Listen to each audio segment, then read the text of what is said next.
Ini adalah bagian ketiga dari materi tentang statistika. Pada bagian pertama telah dijelaskan penyajian data dari data tunggal menjadi data berkelompok ke dalam tabel distribusi frekuensi. Pada bagian kedua telah dijelaskan bagaimana mencari rataan hitung baik pada data tunggal maupun pada data berkelompok. Silakan dibuka video-video sebelumnya. Nah, sekarang mari kita lanjutkan pada bagian ketiga ini.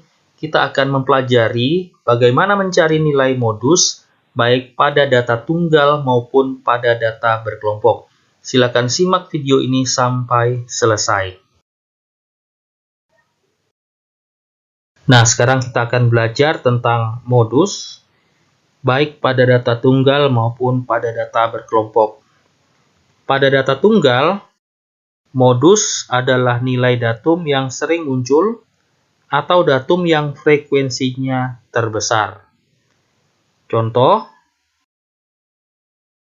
diketahui data nilai peserta didik sebagai berikut.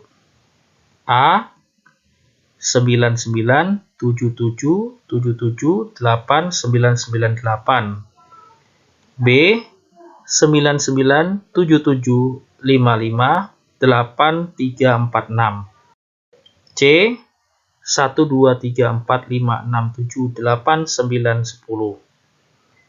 Tentukan modusnya.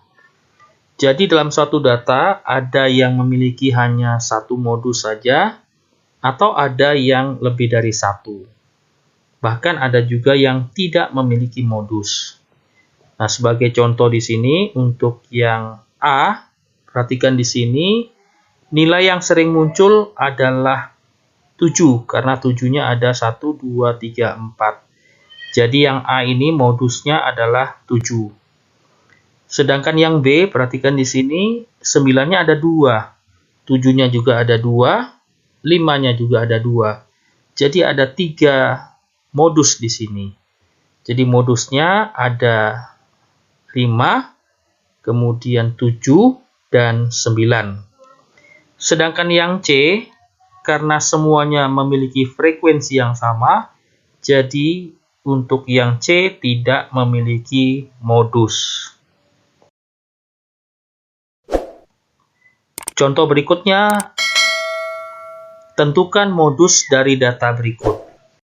Jadi ada data yang sudah dibuat dalam bentuk tabel berfrekuensi. Seperti berikut. Nilai 7 ada 5 frekuensinya, nilai 8 frekuensinya 2, nilai 9 frekuensinya 3. Dengan demikian, kita dapat dengan mudah melihat modus dari data ini. Modus dari data ini adalah datum yang memiliki frekuensi terbanyak. Di sini yang memiliki frekuensi terbanyak adalah 7, yaitu sebanyak 5. Maka modusnya adalah nilai 7, karena frekuensinya yang terbanyak. Pada data berkelompok, nilai modus dapat diperoleh dari MO sama dengan TB MO ditambah D1 per D1 ditambah D2. Dikali P dengan TBMO adalah tepi bawah kelas modus. D1 adalah selisih frekuensi kelas modus dengan frekuensi kelas sebelum kelas modus. D2 adalah selisih frekuensi kelas modus dengan frekuensi kelas setelah kelas modus. Untuk lebih jelasnya, perhatikan contoh berikut. Jadi di sini adalah data dengan tabel berfrekuensi. Dari data ini dapatlah diketahui frekuensi terbesar yaitu sebesar 4 ada pada kelas interval 6 sampai 8. Nah, ini adalah kelas modus. Dari kelas modus ini dapatlah kita ketahui tepi bawah kelas modusnya. Jadi tepi bawah kelas modus adalah batas bawah dikurang ketelitiannya. Karena di sini adalah bilangan bulat, maka ketelitiannya sebesar 0,5. Jadi batas bawahnya 6 dikurang 0,5 sama dengan 5,5. Nah, D1-nya dapat diperoleh dari frekuensi kelas modus, yaitu 4, dikurang frekuensi sebelum kelas modus, yaitu 2. Jadi 4 dikurang 2 sama dengan 2. Sedangkan D2-nya adalah dari frekuensi kelas modus, yaitu 4, dikurang frekuensi setelah kelas modus, yaitu 1. Jadi 4 dikurang 1 sama dengan 3. Nah, sekarang tinggal kita cari panjang kelasnya. Panjang kelas diperoleh dari tepi atas kelas modus, tepi atas kelas manapun. Contohnya di sini pada interval 0 sampai 2, berarti tepi atasnya 2,5 dikurang tepi bawahnya berarti 0 dikurang 0,5 yaitu negatif 0,5. Jadi 2,5 dikurang negatif 0,5 sama dengan 3. Atau di sini 5,5 dikurang 2,5 juga sama dengan 3. Atau 8,5 dikurang 5,5 sama dengan 3. Atau dapat pula kita cari dari 3 dikurang 0. Atau 6 dikurang 3. Atau 9 dikurang 6. Jadi panjang kelasnya adalah sebesar 3. Jika formulasinya seperti tertulis di atas, yaitu modus sama dengan tepi bawah kelas modus ditambah D1 per D1 ditambah D2 dikali P. Sekarang tinggal kita substitusi saja data yang sudah diketahui ini, maka menjadi 5,5 ditambah 2 per 2 ditambah 3 dikali panjang kelasnya 3. Sama dengan 5,5 ditambah 2 per 5 dikali 3.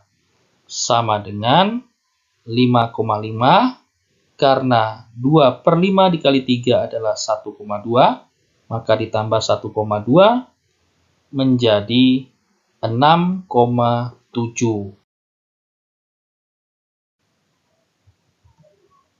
Contoh berikutnya, bagaimana mencari modus pada suatu data yang dinyatakan dalam bentuk grafik atau grafik histogram atau poligon.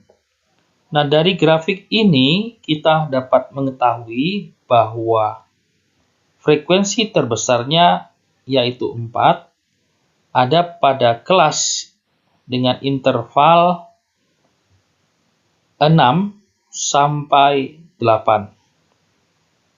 Jadi interval 6 sampai 8 ini tepi bawahnya berarti 5,5, tepi atasnya adalah 8,5. Dengan demikian dapatlah diketahui bahwa tepi bawah kelas modus adalah 5,5. Nah, untuk D1-nya berarti selisih frekuensi kelas modus yaitu 4 dengan frekuensi sebelum kelas modus yaitu 2. Jadi 4 dikurang 2 sama dengan 2. Untuk D2 adalah frekuensi kelas modus dikurangi dengan frekuensi kelas sebelum kelas modus. Jadi di sini 4 dikurang 1 sama dengan 3. Nah, panjang kelasnya berarti kita bisa mengambil salah satu interval di sini. Untuk tepi atasnya 8,5 dikurang 5,5 tepi bawahnya berarti sama dengan 3.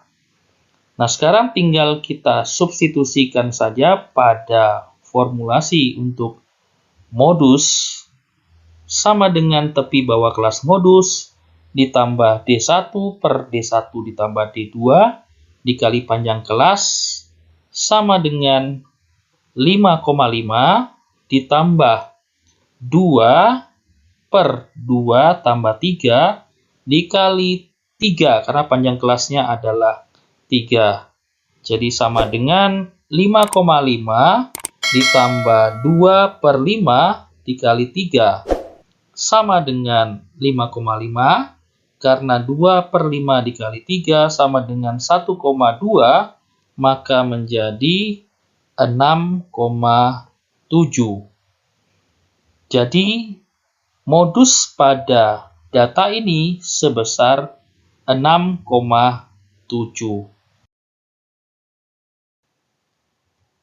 Demikianlah penjelasan tentang nilai modus, baik pada data tunggal maupun pada data berkelompok. Untuk lebih memahami lagi tentang nilai modus, mari perhatikan contoh-contoh yang telah dikemukakan tadi sebagai latihan soal.